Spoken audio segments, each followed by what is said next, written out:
Hey guys, I'm Tom Moen, the local outreach pastor at Mountain Christian. I'm super excited you guys are at camp this week and learning all kinds of cool and good stuff. And was asked to just share some thoughts from my heart about prayer and why that's important. The fact that you can pray anywhere, anytime, any place is just huge. And especially when we think about praying for missionaries and people that are out serving and out harvesting people around the world. So I wanted to film this from my garden right here. So I hope you can see here. You can see all these lovely plants that are growing. We're getting all kinds of vegetables even now. Squash and lettuce and pumpkins are coming up.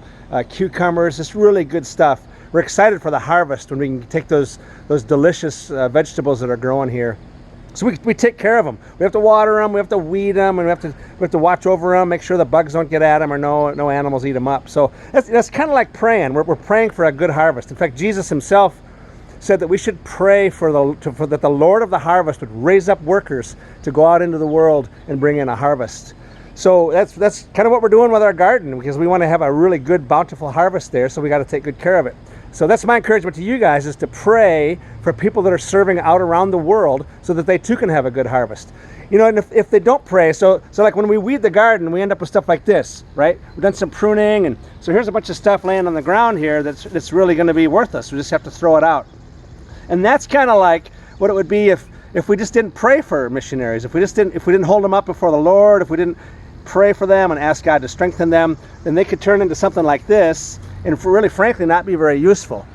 So I just want to encourage you guys to say, hey, make sure to pray for missionaries. We were missionaries in South America for 11 years, my family and I. And when we were in Brazil, we spoke the language, not Spanish, but we spoke Portuguese. And I just wanted to share and leave you with my favorite verse, the first verse that I memorized in Portuguese, because it reminds me of all of this, who made it all, and who's in control, and his name is Jesus. So my favorite verse in the Bible is Galatians 2:20, that says, I've been crucified with Christ, nevertheless I live, but it's not me who lives, it's Christ who lives in and through me. In Portuguese, that verse sounds like this: Fui crucificado com Cristo. Assim já não sou eu quem vive, mas Cristo vive in me. And because, guys, Jesus lives in me and through me, I know I can pray anytime, anywhere, any place, and I pray for or on behalf of our missionaries that are serving all over the world, that God will give them a great and bountiful harvest of souls, so that also they would not end up like this. So join me in praying for them. Have a great week at camp. Keep praying, keep serving the Lord, and let's be on mission together with him all over the world. In Jesus' name. Thanks.